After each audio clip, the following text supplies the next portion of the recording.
Arsenal just won the Premier League. They reached the Champions League final.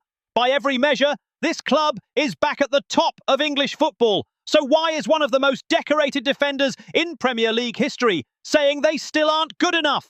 John Terry, Chelsea legend, Premier League winner, a man who spent his entire career trying to stop Arsenal, went on Piers Morgan uncensored and said something that no Arsenal fan can dismiss. He said the Gunners are missing the one type of player that separates good teams from dominant ones. Not a midfielder, not a defender, a striker. The kind that scores 25-30 goals a season without fail. Viktor Gyokeres arrived last summer with enormous expectations. The numbers in Portugal were historic. But in North London, the goals dried up at the worst moments. The Champions League final against PSG ended 4-3 on penalties. And Arsenal couldn't find the goal that would have changed everything in 90 minutes. That's where it gets complicated. Terry didn't just criticise. He named the player, Harry Kane, a Bayern Munich striker, an England captain, the most reliable goalscorer in Europe over the last decade.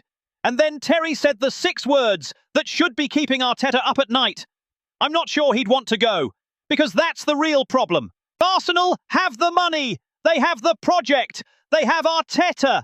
But does Harry Kane, a man who left Spurs for a reason, who moved to Bayern for a reason, look at the Emirates and see his next chapter?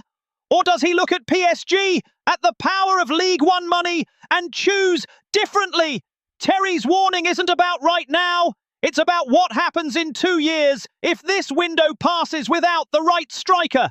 He said Arsenal have a 2 to 3 year window to dominate English football. That window is open right now. I've left the key numbers. Kane's stats, Gyokeres' Premier League record, and the gap in goals in the description. Look at them and tell me if you think Arteta can wait another season. Kane's contract at Bayern runs until 2027.